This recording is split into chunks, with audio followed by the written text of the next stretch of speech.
आज से करीब 15 साल पहले एक ऐसी घटना घटी जिसने राजस्थान की राजनीति को हिलाकर रख दिया। एक महिला का अपहरण, फिर उसकी हत्या और इसमें नेताओं का शामिल होना राजस्थान की राजनीति के लिए किसी भूचाल से कम नहीं था। आइए जानते हैं ये पॉलिटिकल किस्सा, जिसके केंद्र में एक नर्स है। वो नर्स जिसने फिल्मी दुनिया में जाने का सपना देखा, पर राजनीति में ऐसी उलझी कि बात उसकी ही जान पर आन पड़ी। मैं हूँ आपके साथ श्वेता चौहान और आप देख रहे हैं पॉलिटिकल पंचायत की खास पेशकश किस्सा सियासी।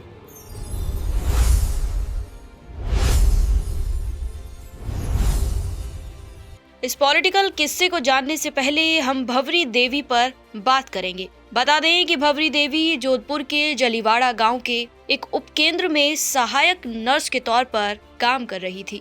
एक साधारण परिवार से नाता रखने वाली भंवरी राजस्थानी फिल्मों में आना चाहती थी। यही वजह रही कि वह इस महत्वाकांक्षा को लिए ज्यादातर समय अपनी ड्यूटी छोड़कर शूटिंग पर चली जाती थी। फिर हुआ ये कि ड्यूटी से हर समय गायब रहने के चलते उसे नौकरी से सस्पेंड कर दिया गया। लेकिन यहाँ एक ट्विस्ट है। दरअसल भंवरी देवी का सस्पेंशन मलखान सिंह और मंत्री महिपाल मदेरणा की मदद से रद्द करवा दिया गया। इस बात से यह समझा जा सकता है कि भंवरी की पहुंच मंत्रियों तक थी। लेकिन यहाँ सवाल यह उठता है कि आखिर कैसे? दरअसल जिस वक्त भंवरी को नौकरी से सस्पेंड किया गया था, तब वह नौकरी बहाल करने की गुजारिश लेकर लूनी के विधायक मलखान सिंह के पास पहुंची थी। फिर मलखान ने उनकी मुलाकात तत्कालीन जल संसाधन मंत्री महिपाल मदेरणा से करवाई। इसके बाद से तो तीनों के बीच नजदीकियां बढ़नी शुरू हो गईं। इस पर भंवरी देवी फिल्मी दुनिया का सपना छोड़कर राजनीति के सपने सजाने लगी। भंवरी को यह मौके का फायदा उठाने जैसा लगा। मीडिया रिपोर्ट्स के मुताबिक भंवरी मलखान सिंह और मंत्री महिपाल मदेरणा पर चुनाव लड़ने के लिए टिकट देने का दबाव बनाने लगी थी। जब इस बात से इनकार किया गया तो भंवरी ने धमकाना शुरू किया। इसके लिए उसने मदेरणा के साथ अपनी तस्वीरों का सहारा लिया। जब पानी सर से ऊपर जाने लगा तो विधायक मलखान सिंह और तत्कालीन जल संसाधन मंत्री महिपाल मदेरणा ने भंवरी से दूरी बनाना ही सही समझा। पर किसे पता था कि भंवरी उनके करियर पर एक कलंक साबित होगी, क्योंकि उस दौरान एक सीडी बड़ी ही तेजी से वायरल हुई। ये वह सीडी थी जिसमें मदेरणा और भंवरी देवी की कुछ तस्वीरें थी और मदेरणा के साथ भंवरी के संबंध की बात ने तो जैसे भूचाल हिला दिया। आरोप यह भी लगा था कि इन तस्वीरों के जरिए भंवरी देवी राजस्थान के तत्कालीन मंत्री महिपाल मदेरणा को ब्लैकमेल करती थी। इतना ही नहीं, वह सरकार गिराने तक का दावा किया करती थी। नतीजतन सीडी सार्वजनिक होने से तत्कालीन मुख्यमंत्री अशोक गहलोत ने मदेरणा को मंत्रिमंडल से ही बर्खास्त कर दिया। अब कैसे भी करके जरूरत थी कि भंवरी देवी को किसी तरह गायब किया जाए। हुआ भी ऐसा ही। सितंबर 2011 में भंवरी देवी लापता हो गई। भंवरी के पति अमरचंद ने आरोप लगाया कि जल संसाधन मंत्री महिपाल मदेरणा के इशारे पर भंवरी का अपहरण किया गया है। पर सीबीआई जांच ने पड़ताल की तो अमरचंद खुद इस अपहरण का भागीदार पाया गया। सीबीआई ने इस जांच में बहुत सी जानकारी और भी साझा की और बताया कि बोरुंदा निवासी भंवरी देवी 1 सितंबर 2011 को दोपहर 1 बजे अपने घर से रवाना हुई। वह सोहनलाल विश्नोई से कार सौदे के पैसे लेने जा रही थी।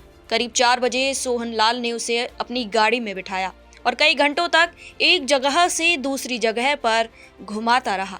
इस कार में शहाबुद्दीन और कुंभाराम उर्फ बलदेव भी मौजूद थे। इस दौरान सोहनलाल जयपुर में महिपाल मदेरणा के मकान के आसपास मंडरा रहे सहीराम और उमेशाराम से भी लगातार संपर्क में था।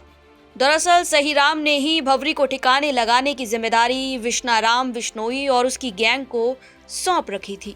इस तरह सोहनलाल का काम भंवरी देवी को विश्नाराम को सौंपना था। पर कार में शहाबुद्दीन भी मौजूद था, इसलिए विश्नाराम भंवरी को लेना नहीं चाहता था। ऐसे में विश्नाराम को मनाने में समय निकलता चला गया। इस बीच भंवरी के दबाव पर ये लोग बोरुंदा की तरफ रवाना हुए और जाते समय आधे रास्ते में ही विश्नाराम भंवरी को लेने के लिए तैयार हो गया। जैसे ही बलदेव ने गाड़ी घुमाई, भंवरी को शक हुआ और उसने गाड़ी से कूदने की कोशिश की। दोनों ने भंवरी का सिर और गर्दन सीटों के बीच में दबा दिया और दम घुटने से भंवरी की मौत हो गई। उसके मरते ही गाड़ी में सवार तीनों लोगों के हाथ पैर फूल गए। थोड़ी देर में ये जालोड़ा क्षेत्र में पहुंचे और विश्नाराम से मिले। भंवरी को मरा देख विश्नाराम ने शव लेने से मना कर दिया। मीडिया रिपोर्ट्स यह भी कहती हैं कि इसके लिए सहीराम ने अपने फोन से ही विश्नाराम की महिपाल मदेरणा से बात कराई थी ताकि शव को ठिकाने लगाया जा सके। फिर विश्नाराम राजी हो गया और रात करीब 9 बजे विश्नाराम ने भंवरी के शव को अपनी गाड़ी में रखवाया और अज्ञात स्थान पर ले जाकर जलाने के बाद नहर में फेंक दिया। उसके साथ उस दौरान अशोक, कैलाश और ओम प्रकाश भी थे। सीबीआई ने जांच के समय जब तलाशी करवाई थी तब अस्थियां विसर्जित करने वाला एक बोरा नहर में अटका मिला था। इसमें कुछ ही अस्थियां बची थी जिसे जांच के लिए सीबीआई ने भंवरी देवी के बेटे और बेटी से डीएनए टेस्ट करवाने के लिए अमेरिका में एफबीआई के पास भेजा, जिसके बाद जाकर यह पुष्टि हुई कि यह अस्थियां भंवरी की हैं। फिर इस जांच में परतें खुलती गई और नाम सामने आते चले गए।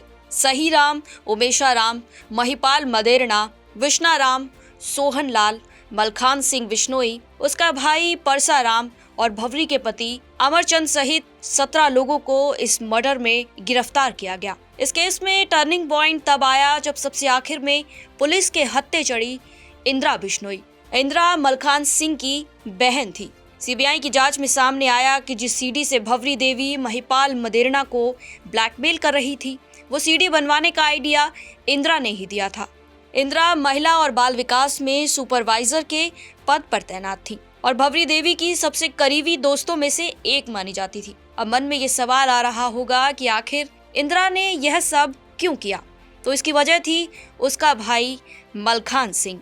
दरअसल इंदिरा इस सीडी के सहारे मदेरणा को ब्लैकमेल करके पद से हटवाते हुए अपने भाई मलखान को मंत्री बनवाना चाहती थी और इसी सीडी को छीनने के लिए भंवरी का अपहरण करवाया गया था। भंवरी के हल्ला मचाने की वजह से ही उसकी हत्या की गई थी। यह किस्सा भले ही एक मर्डर की कहानी बताता है, लेकिन नेताओं का इसमें शामिल होना राजस्थान की राजनीति की एक तस्वीर भी दिखाता है। वो तस्वीर जिसके केंद्र में सत्ता की भूख है। आप भंवरी देवी हत्याकांड को लेकर क्या सोचते हैं? हमें अपनी राय कमेंट सेक्शन में जरूर बताएं। मैं हूँ आपके साथ श्वेता चौहान और आप देख रहे हैं पॉलिटिकल पंचायत की खास पेशकश किस्सा सियासी।